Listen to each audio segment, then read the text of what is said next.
What if joy didn't start with you?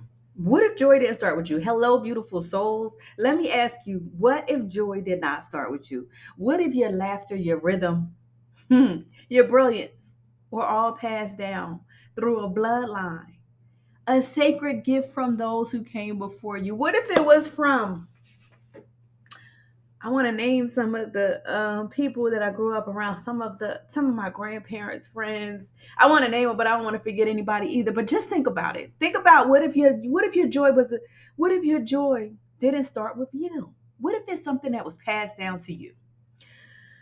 What if your laughter, your rhythm, your brilliance, what if that was passed down to you? What if that was passed down to you? It's a sacred gift from those who came before you.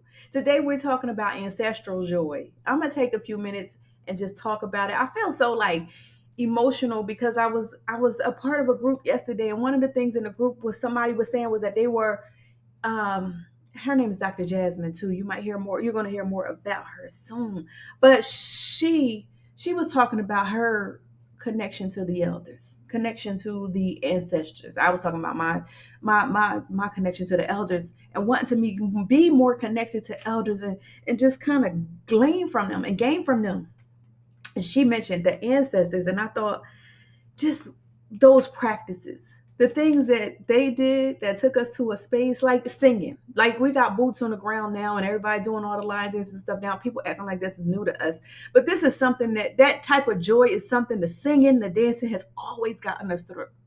As we fight for things, as we move through things, reminding us that this is not a new time. I enjoy talking to the elders because they remind me that this is not a new time for us. The things that we're experiencing now is not a new time for us. These are not things that have just happened. They are really like privileges and rights that were restored to us or given to us in recent years, like literally a few years before I was born. Some of the rights and privileges that they're kind of impeding on and stepping on today were granted to us. So our ancestors didn't have them, but they fought for them so that we could have the privilege of them. And we must carry that on. But what if your joy didn't start with you? I'm going back because you know how sometimes you walk through life feeling like your joy is something that you have to earn. I'm a I'll be I'll celebrate when I'll do this when, as opposed to making it a daily part of your life, as opposed to making it something that you do every day. You take a moment to enjoy, to engage in that first, or even be present, be mindful of, right? You take a sip of hot tea. You know that first sip. I remember I used to talk to my grandpa, and my grandfather used to say, "Ooh, that hit the spot." He would drink something cold. Ooh, that hit the spot. And I remember when I felt the first time something cold. It went down and that thing hit the spot. I remember that. So just being mindful of those moments, taking joy throughout the day. Joy not being something that you have to earn, but we've taken this mindset on like joy is something that we have to earn. But like we have to hustle. We got to hustle, heal, and have it all before we can observe to feel light, to feel peace, to feel rest. And I want to encourage you today to engage in your joy, to take a moment to be in joy.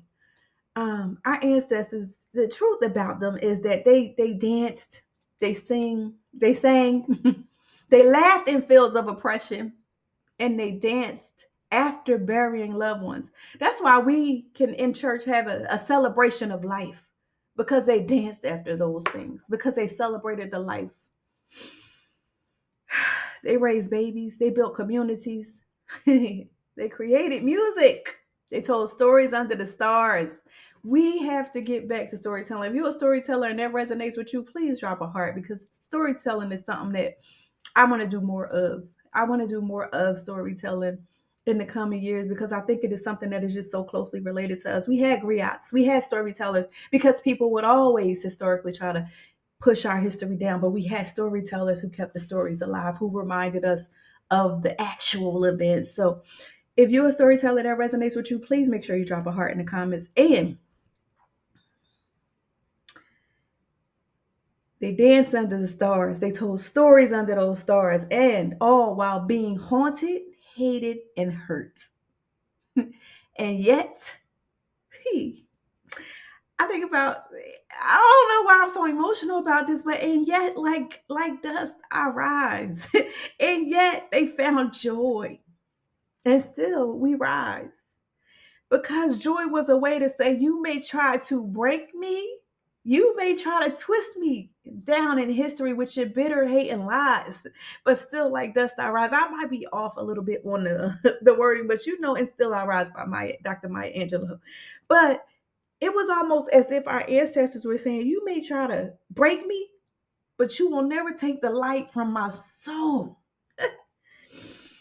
Since that same light is in you. Oh my gosh, I cannot believe I almost want to stop this. Let me pause this for a second because I cannot.